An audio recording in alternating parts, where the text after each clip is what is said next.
tout le monde! Ça fait un bail qu'on s'est pas vu. Je sais même pas quand c'est la dernière fois que j'ai tourné, mais ça monte à plusieurs mois. Donc du coup, ça fait vraiment trop bizarre d'être de nouveau devant vous là et de devoir discuter d'un sujet qui, pour le coup, va pas être très fun. Je sais pas si je vous ai déjà présenté notre nouvelle arrivée dans la famille.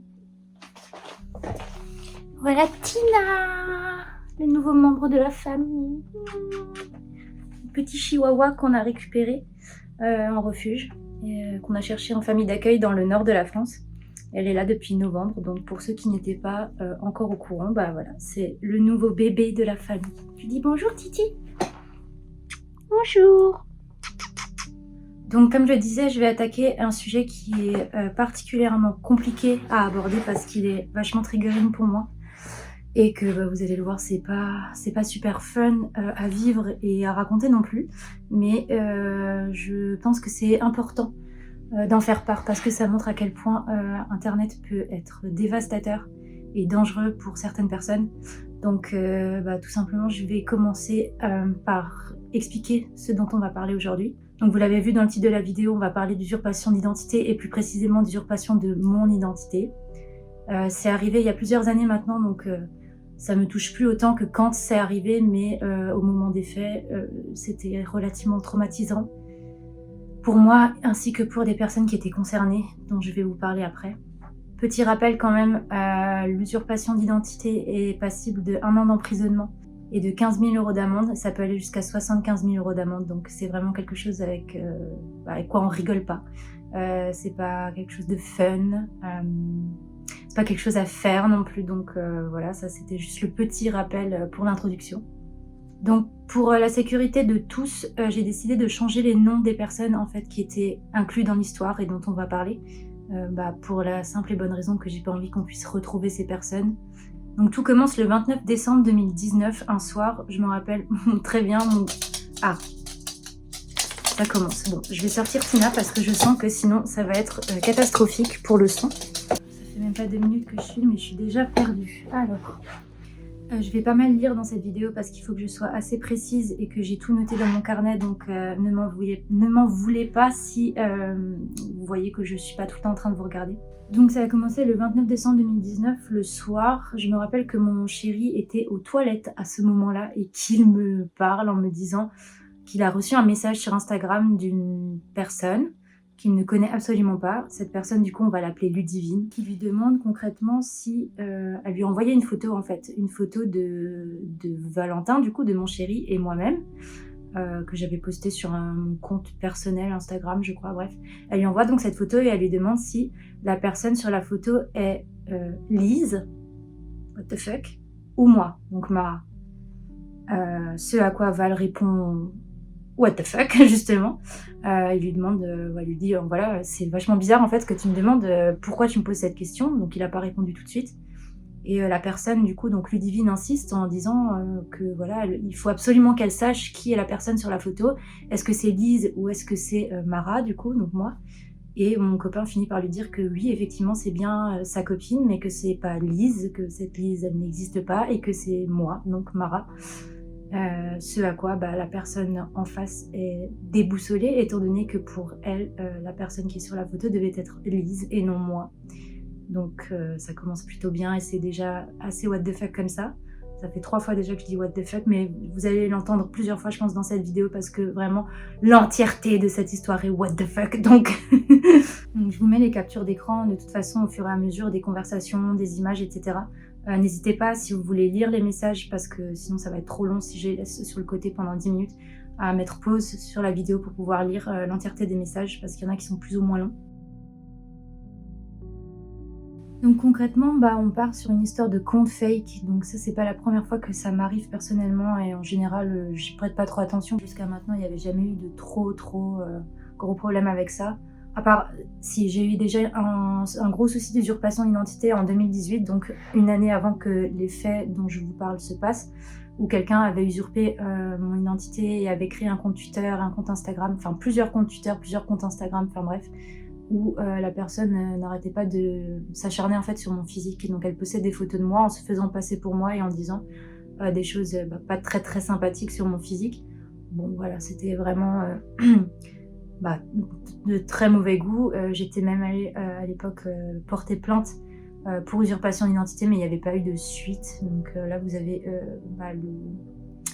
le récépissé de plainte, je sais pas comment on peut appeler ça, mais voilà. Donc quand j'avais été faire ma déposition, il n'y a rien eu. Concrètement, le gendarme, à part me dire qu'il fallait pas que je poste trop de contenu sur les internets. Donc voilà, donc concrètement c'était de ma faute, hein, et pas de la faute de la personne qui usurpait mon identité, mais bon bref. Donc concrètement il y a cette histoire de compte fake, ok. J'ai eu des échanges du coup avec Ludivine, d'abord sur Instagram puis par Messenger parce que ça devenait trop compliqué par Insta. Je voulais garder aussi une trace des messages, donc c'est pour ça que par Messenger c'était plus simple aussi de discuter. Où elle m'explique concrètement que son copain, qu'on va appeler John, lui a fait croire pendant un long moment que donc Lise, cette personne-là auquel elle croyait parler et qu'elle pensait exister, est donc sa meilleure amie. Donc Lise, meilleure amie soi-disant de John, qui est devenue ensuite la meilleure amie de Ludivine, alors que Lise n'existe pas. Hein. Lise, c'est l'usurpation d'identité, de mon identité, donc c'est des images de moi. Et en fait, c'est John, depuis le début, qui fait croire que Lise existe. Et c'est John qui parle à travers l'identité de Lise à Ludivine, d'accord? Donc déjà, là, c'est concrètement méga malsain, étant donné que le petit copain de Ludivine fait croire donc à Ludivine que sa meilleure amie Lise existe et qu'elle lui parle tous les jours. Et quand je vous dis elle lui parle, elle se considère à l'époque comme grande sœur, petite sœur, confidente, etc. Donc Ludivine dit tout à Lise et Lise dit tout à Ludivine. Donc c'est méga cringe, sachant que derrière tout ça, c'est John. Et non Lise. Étant donné que Lise n'existe pas. Aussi un truc méga what the fuck, il faut quand même souligner le fait que, soi-disant, mais après je prends de toute façon toutes les informations avec des pincettes, étant donné que cette personne, John, ne fait que débiter des mensonges, que cette Lise est décédée il y a quelques années, et soi-disant c'est suite à un trauma lié à la mort de sa meilleure amie, etc., qui s'est inventé une identité pour la faire revivre, entre guillemets. Bon, à la limite, j'ai envie de vous dire, chacun fait son deuil comme il l'entend et comme il le peut. Si lui, ça l'aide à aller au-delà et à aller mieux par rapport à la mort de sa meilleure amie, si tant est qu'elle ait vraiment existé. Je dis pas qu'elle n'ait pas existé, mais je sais juste pas si c'est la réalité ou non, vu que dans cette histoire, je ne sais plus qu'est-ce qui est vrai et ce qui est faux. Admettons, si ça s'arrête à des échanges entre lui et elle, si en fait, tout simplement, il se fait croire à lui-même qu'elle existe, j'ai envie de vous dire, ça le regarde. Le problème, c'est qu'il y a donc Ludivine qui entre en jeu, et là, c'est tout de suite moins rigolo, parce que vous allez comprendre pourquoi ensuite. Déjà, c'est totalement dégueulasse de faire croire à quelqu'un qu'une personne existe alors que c'est pas le cas. Mais on part sur des dérives et sur des conséquences qui sont vraiment très très graves. Je vous en ferai part tout à l'heure. Donc ça, c'est le contexte. Hein. Ah oui, aussi, j'ai oublié de dire que, soi-disant, John aurait envoyé de l'argent à Lise, qui vit actuellement à Rotterdam.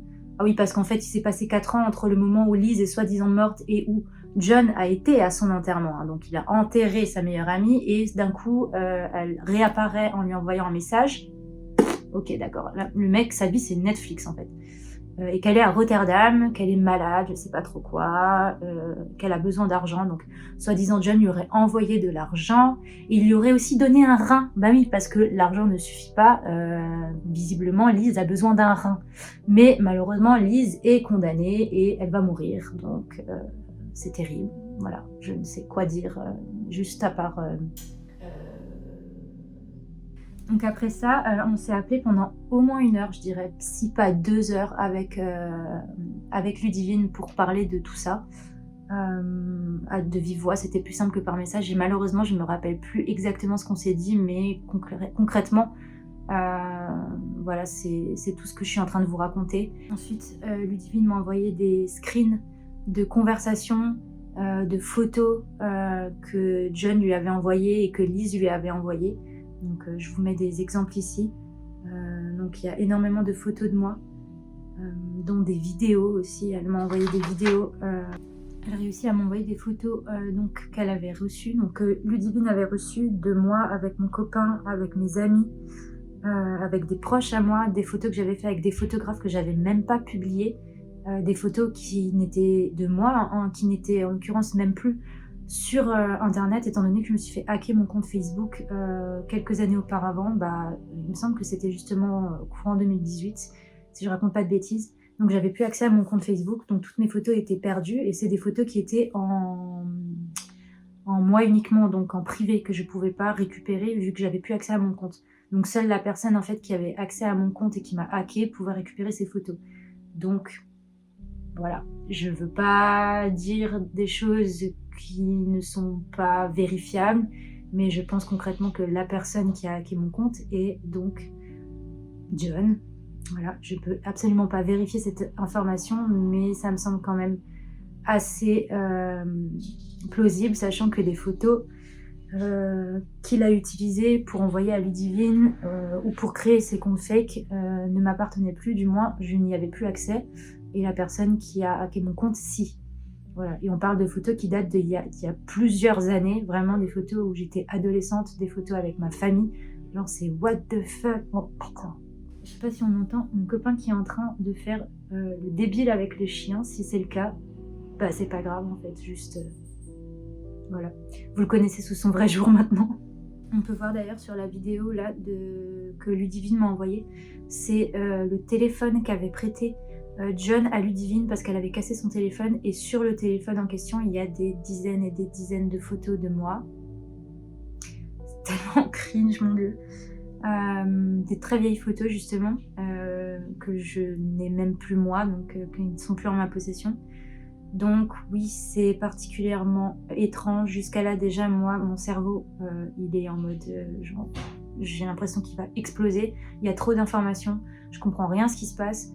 La pauvre Ludivine que j'ai de l'autre côté de l'écran, elle aussi elle tombe des nues en fait, parce que elle se rend compte que l'amitié qu'elle a avec Lise n'existe pas en fait, que tout simplement elle parle à son copain depuis le début, et je pense que vous pouvez tous vous mettre à sa place et vous dire que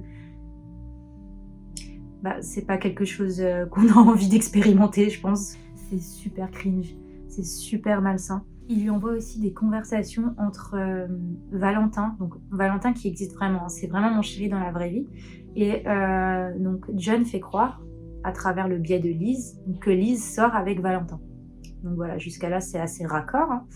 Pareil pour les amis, soi-disant que Lise a certains amis, etc. C'est des amis que j'ai dans la vraie vie, donc en plus de s'inventer une vie, clairement il utilise aussi des personnes qui sont dans mon entourage pour donner du crédit à son mensonge. Donc voilà, encore une fois, je sais pas quoi dire, hein, voilà. Malade dans sa tête. Donc des conversations soi-disant entre Lise et Valentin. Ludivine m'a envoyé des captures d'écran de conversations qu'ils avaient tous les trois, donc John, Lise et Ludivine. Donc en sachant que évidemment il n'y avait pas 3 personnes mais seulement 2 qui parlaient dans cette conversation, c'est-à-dire Ludivine et John, étant donné que Lise est John. Bref, voilà. Donc Lise fait croire qu'elle sort avec Valentin, etc., que ça se passe bien. Pendant un moment, donc Ludivine est toute contente évidemment pour sa copine, de savoir qu'elle va bien, qu'elle est heureuse, qu'elle a trouvé quelqu'un de bien, etc. Jusqu'au jour où tout prend une autre tournure et où ça devient vraiment dramatique. Je suis en train de parler de toi. Non. Tu sais quand tu es sortie avec Lise? Oui. Oui. Je me rappelle maintenant. Triste histoire. Horrible. Compliquée. Insupportable. Peux-tu emmener les kleps s'il te plaît, Oui. car ils font trop de bruit avec leurs petits pieds. Oh ma Padou! Oh ma Padou, tu veux aller sur la vidéo? Oui, j'ai déjà montré Titi. Oh ma fille. Mais je peux pas te porter, tu es trop lourde. Allez. Donc l'histoire prend une tournure assez dramatique le jour où Lise dit à Ludivine qu'elle se sépare, enfin du moins que Valentin se sépare de Lise pour ce qu'elle a fait. Alors ce qu'elle a fait, donc je mets tout de suite un trigger warning, plus pour les personnes qui sont sensibles à tout ce qui est automutilation, scarification, etc. Parce que clairement c'est ce qui va arriver, donc passez ce moment s'il vous plaît. Donc concrètement, Valentin décide de quitter Lise parce qu'il ne se sent pas de gérer les démons de Lise qui se scarifient. Donc là, on parle de photos qui sont extrêmement, extrêmement violentes, de photos de scarification, de mutilation que Lise envoie à Ludivine pour lui montrer à quel point elle souffre, à quel point elle a besoin d'extérioriser, etc. Et là, on parle vraiment de John, en fait, qui envoie des photos par le biais de Lise, des photos qu'il a trouvées sur internet de scarification, et il envoie ça à une gamine qui, je crois pas encore l'avoir précisé, mais qui est mineure au moment des faits, hein, et qui est extrêmement fragile parce qu'elle vit aussi une situation qui n'est pas simple. Je vais pas rentrer dans les détails, mais disons qu'elle a une vie qui est déjà pas très facile, qu'elle est très vulnérable, et surtout elle est mineure et elle est très manipulable, et ça, John l'a bien compris. Dans les conversations que Lise envoie à Ludivine, donc les conversations de soi-disant Valentin et Lise, on voit qu'elle esquive toujours dans le sens où quand Ludivine propose d'aider Lise, de parler à Valentin, de l'appeler, de lui écrire, Lise dit non, c'est bon, t'inquiète, ça va aller, en gros. Elle lui dit que ça sert à rien, ou alors elle lui dit une fois que, quand Ludivine insiste, que finalement Valentin lui a répondu, comme par hasard, et que lui ne peut rien faire, en gros, qu'il peut pas gérer ses démons, que c'est terminé, etc. Donc Lise est soi-disant dévastée par la rupture entre Valentin et elle. Et évidemment, ça retombe sur Ludivine, qui, elle, est extrêmement triste pour sa meilleure amie. Je le rappelle, qui à ce moment-là est sa confidente, sa grande sœur. Donc peut-être pas toute sa vie, mais disons que c'est une personne pour elle qui est extrêmement importante. Donc évidemment qu'elle est triste pour elle et que ça lui pèse énormément. Il y a ces photos du coup de scarification qui arrivent et je trouve ça extrêmement glauque. C'est totalement glauque.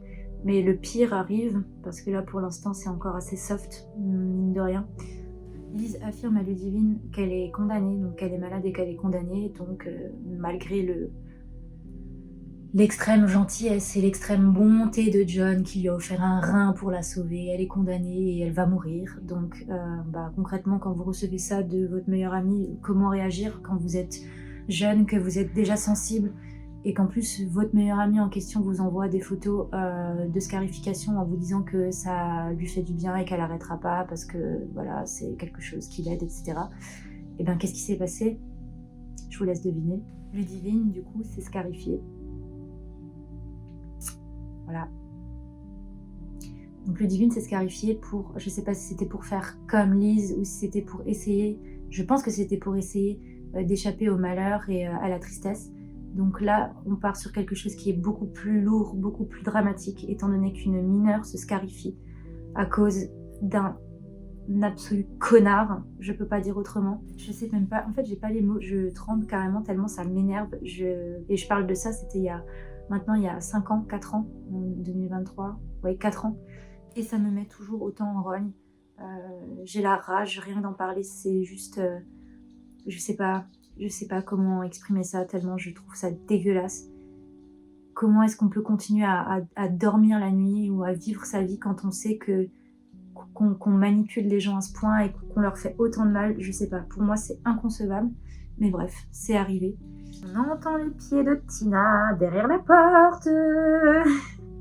Évidemment, Ludivine n'a jamais pu avoir Lise au téléphone ou de vocaux de Lise, alors que soi-disant John et Lise s'appelaient tous les soirs. Évidemment, vu que Lise n'existe pas, parce que John ne pouvait pas se faire passer pour Lise étant donné qu'il avait une voix de garçon, ça semble évident. Et même c'est une chose de se faire passer pour quelqu'un par message, mais pour faire passer pour quelqu'un d'autre par téléphone, c'est un petit peu plus compliqué.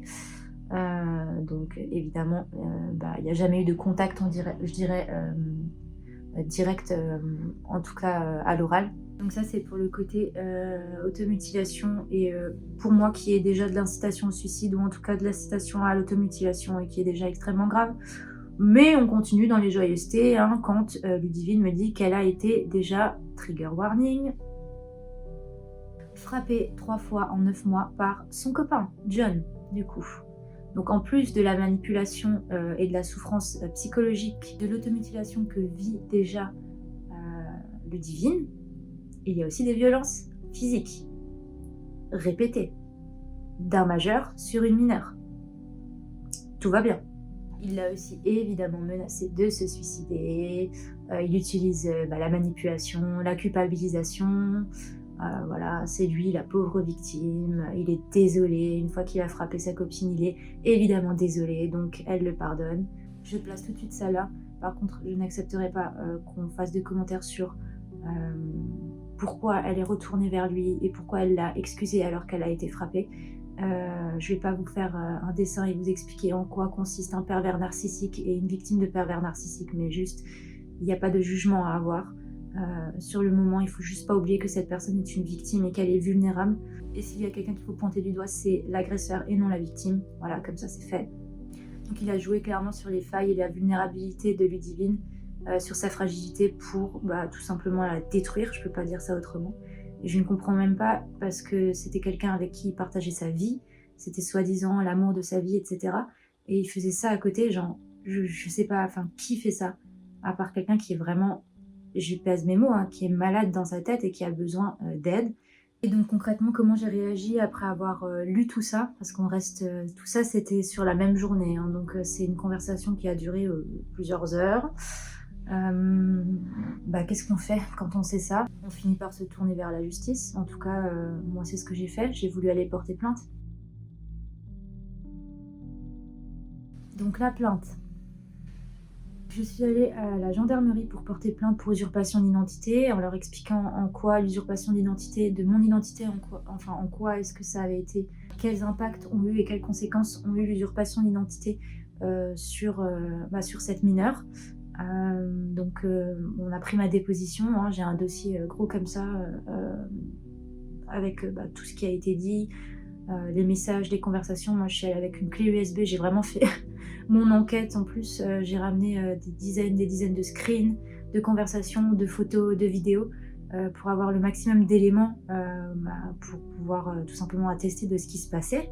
Parce que pour moi c'était extrêmement grave et c'est extrêmement grave. Donc le 30 décembre, c'est-à-dire le lendemain du premier contact avec Ludivine, je suis allée à la gendarmerie pour déposer plainte pour usurpation, violence psychologique et physique sur une mineure.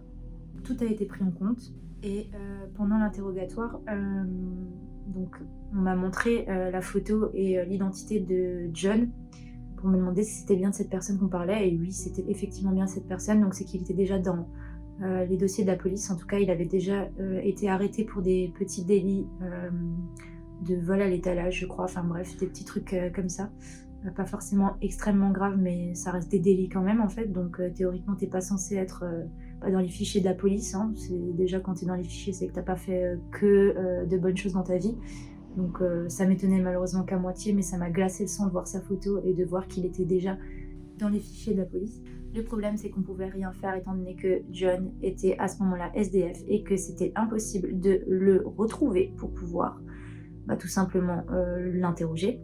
Parce qu'on savait pas où il était. On sait qu'il était sur Nancy, mais on savait pas où exactement. Et puis il y avait des histoires à Lille aussi, ou en Bretagne, je sais plus, parce qu'une partie de sa famille vit en Bretagne et il était à Lille à un moment donné. Enfin, c'était un bordel pas possible, donc clairement impossible de le retrouver. Donc ça m'a énormément frustrée qu'on puisse pas le retrouver, qu'on puisse pas avoir une confrontation, parce que moi c'est ce que j'aurais aimé avoir. J'aurais aimé que ça aille plus loin, et vous vous en doutez, malheureusement ça n'est pas allé plus loin. Malgré tout ce qui s'est passé, malgré la violence qu'a endurée Ludivine, il n'y a pas eu vraiment de suite à tout ça. La seule chose qui a été faite, c'est un rappel à la loi. Waouh, super.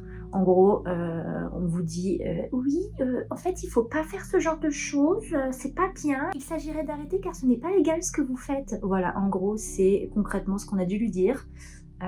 Ok, je trouve ça un petit peu light vu ce qui s'est passé et vu ce que ça a pu avoir comme conséquence sur Ludivine et sur moi aussi accessoirement, parce que je ne dormais plus. Je faisais des insomnies et des crises d'angoisse. Je passais mon temps sur Twitter, sur Insta à stalker tous les comptes, à regarder tous les comptes qui suivaient le compte de Lise, le compte de John, etc. pour essayer de comprendre. Je faisais mon enquête en fait, j'essayais tout simplement de comprendre, étant donné que la police n'était vraisemblablement pas enclin à faire quoi que ce soit, et la justice non plus. Je rappelle quand même dans l'introduction que je parlais du fait que l'usurpation d'identité est passible d'emprisonnement et d'une amende assez conséquente, hein, mais c'est pas grave, hein. Vraisemblablement c'est que pour certaines personnes, ou alors quand vous êtes connu, je sais pas. Donc en conclusion, qu'est-ce qu'on peut dire? Tout simplement que cette gamine, elle s'est fait berner et qu'elle s'est fait manipuler par un majeur, qu'elle a énormément souffert et qu'elle a vécu un véritable traumatisme du fait déjà d'être manipulée, de perdre sa meilleure amie qui n'existait pas, de perdre son copain qui était à ce moment-là son premier chéri, mais qui pour elle était l'amour de sa vie. Donc merci, la confiance brisée en fait pour le reste de ses relations à venir. La confiance tout court envers les gens en fait, parce que je sais pas si j'arriverai encore à faire confiance à quelqu'un après tout ça. C'est juste dégueulasse de manipuler les gens en règle générale, mais d'autant plus quand c'est des personnes fragiles, des mineurs en plus, des personnes vulnérables, des personnes qui souffrent déjà. Je trouve ça abject. J'ai pas les mots en fait pour exprimer ce que je ressens. Il a quand même utilisé sa vulnérabilité au point de créer un faux compte pour pouvoir la manipuler et la faire souffrir à travers ça. Je sais pas si vous vous rendez compte en fait de l'état d'esprit dans lequel le mec était et est sûrement encore, parce que je pense pas qu'on guérit comme ça du jour au lendemain. Du moins qu'on change comme ça du jour au lendemain, je n'y crois absolument pas. Il a quand même utilisé des photos, des vidéos, des conversations. Il a fait rentrer en compte des personnes de l'entourage de Lise, donc de mon entourage, pour donner du poids à son mensonge. C'est vraiment en plus un travail juste colossal de réussir à rester comme ça constant dans son mensonge. Bravo, hein, franchement, parce que moi j'en serais personnellement pas capable. Honnêtement, c'est digne d'une série Netflix, hein, on dirait vraiment. Ça fait très reportage sur les tueurs en série. Je souhaite en tout cas que cette personne soit arrêtée, ou que d'une façon ou d'une autre elle ait éventuellement changé, ou qu'elle se rende compte du mal qu'elle a fait et qu'elle soit en voie de changer, parce que c'est pas possible en fait de vivre avec des individus comme ça. Pour moi, et je pèse mes mots, hein, c'est un comportement clairement de psychopathe, de sociopathe. Parce que bon, il y a encore énormément de choses dont je parle pas dans la vidéo parce que sinon elle serait beaucoup trop longue et que ce serait plus forcément très intéressant. Mais voilà, il y a beaucoup de mots, de conversations, de photos, etc. qui font clairement penser que cette personne est malade en fait. Elle est vraiment malade et il faut faire quelque chose en fait parce qu'elle est dangereuse pour elle-même certainement, mais ça à la rigueur ça le regarde, mais surtout pour les autres. Et ça c'est pas possible en fait. Après la justice, vraisemblablement c'est pas très grave, c'est quand même une personne dangereuse qu'on laisse dans la nature et qu'on laisse en toute impunité, qui pourra continuer à faire du mal aux autres. C'est juste insupportable de savoir ça en fait. En ce qui me concerne, moi je reste assez traumatisée quand même par cette expérience. C'est pour ça aujourd'hui aussi que j'ai énormément de mal à divulguer des informations personnelles sur mon identité, sur ma vie, sur là où j'habite, etc. Même l'adresse du shop, je la donne pas directement parce que j'ai peur que des gens puissent venir. Enfin, ça m'a vraiment matrixé la tête. En plus, c'est vraiment loin d'être la seule personne qui m'a fait du tort à ce niveau-là. Et c'est pour ça que je dis qu'Internet, je dis toujours que ça peut être autant source d'énormément de bonnes choses, de choses positives, etc. On peut rencontrer des personnes super, mais on peut aussi très vite tomber dans des choses beaucoup moins drôles et beaucoup plus malsaines. Et malheureusement, moi j'en ai payé les frais à plusieurs reprises, avec du harcèlement, l'usurpation d'identité, et puis c'est vraiment pas drôle, c'est dur à vivre, et c'est relativement traumatisant quand même. Je suis profondément écœurée aussi par cette histoire et par la justice qui ne fait rien en fait pour ce genre de personnes, alors que c'est marqué noir sur blanc quand même que dans la loi, que des choses sont mises en place pour ce genre de comportement et ce genre de personnes, et rien n'est fait. On est en 2023 et rien n'est fait encore sur Internet. Il y a quand même un désert de justice qui est complètement, qui est super important en fait sur les réseaux. Et c'est pas normal, parce que c'est pas parce que c'est sur les réseaux ou sur Internet que ce n'est pas grave ou que ça n'existe pas. Bien au contraire, on parle encore évidemment de harcèlement, de suicide, d'usurpation d'identité, de choses vraiment très très glauques et vraiment horribles qui se passent. Et on en parle, mais il n'y a rien qui est fait, ou très peu en tout cas. Pour ma part, je continue de stalker et de traquer encore. Ça m'arrive d'avoir des moments de paranoïa un peu comme ça, où je me replonge pendant une journée ou pendant plusieurs heures ou avant de dormir à traquer des comptes qui pourraient potentiellement être en lien avec cette personne ou avec d'autres personnes qui avaient usurpé mon identité. Donc c'est quelque chose qui, malgré le fait que ça va beaucoup mieux aujourd'hui, j'arrive à endormir, etc., reste quand même ancré. Aussi, une fois que toute cette histoire était passée, je me suis permise d'écrire à John. Je lui ai écrit un message.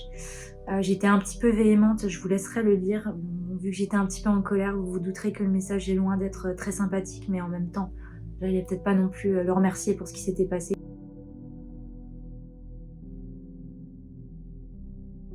Je me suis permise de demander à Ludivine aussi si elle avait un message à faire passer, ou du moins si elle avait un message à donner pour cette vidéo, parce que bien sûr je lui ai demandé si je pouvais la tourner et elle m'a donné son accord.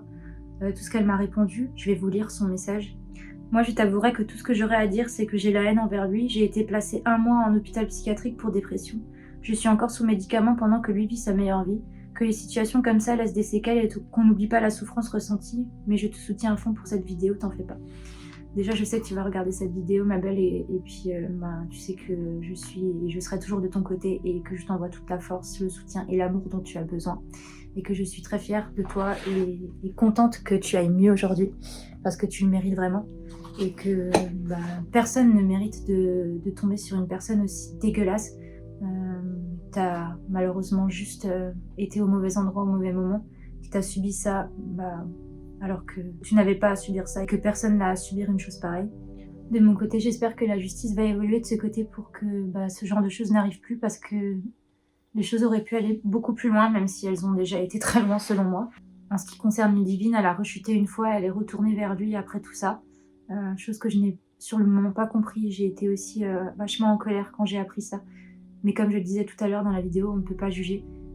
Mais elle s'est vite rendue compte en fait à quel point cette personne était une crevure. Une pourriture, donc ne vous en faites pas aujourd'hui, elle est saine et sauve. Elle n'est plus avec cette personne, elle ne veut plus en entendre parler et elle fait tout ce qu'elle peut pour essayer d'oublier toute cette histoire. Du moins, elle essaye d'en ressortir plus forte. Je suis très fière d'elle et je suis contente pour elle qu'elle aille mieux.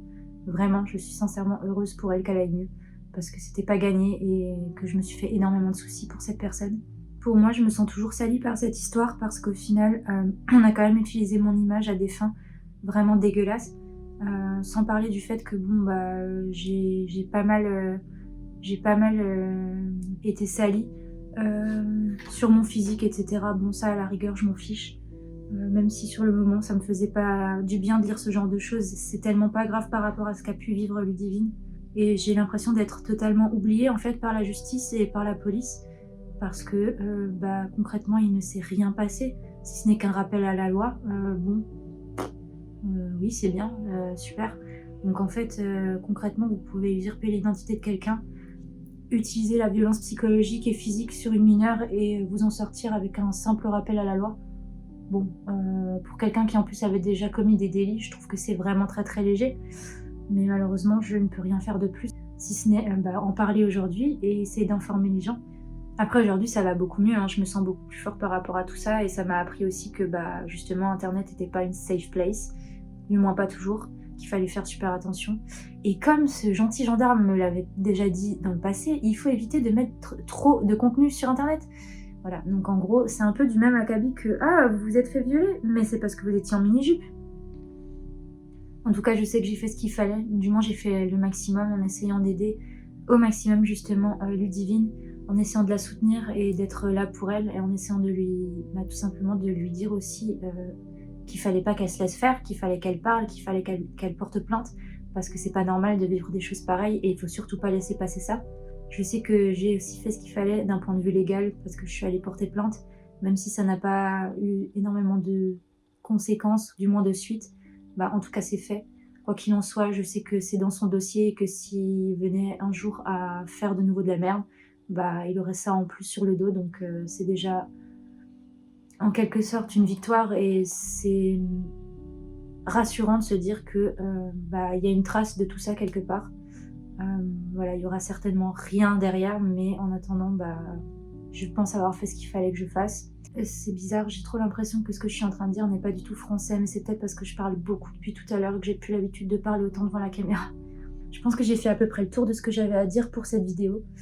Je sais pas trop la longueur que cette dernière va faire. J'espère en tout cas que vous l'aurez regardée jusqu'au bout et que vous vous serez pas trop ennuyés.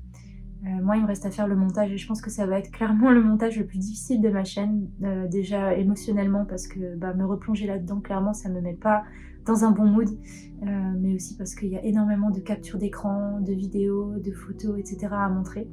J'espère que cette vidéo vous a plu. Dans tous les cas, je reviens, j'espère, dans pas trop longtemps. Du moins, je vais essayer de pas faire une pause aussi importante que celle qu'entre cette vidéo et la dernière. J'ai 2-3 sujets qui me viennent en tête là, dont j'aimerais parler.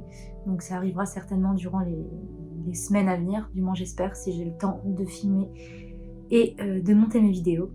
J'espère que vous allez tous bien et n'oubliez pas que si vous avez des soucis, vous pouvez toujours contacter les numéros qui sont dans ma description ou directement aller à la gendarmerie pour déposer plainte si vous vivez quelque chose de similaire. Vous serez entendu.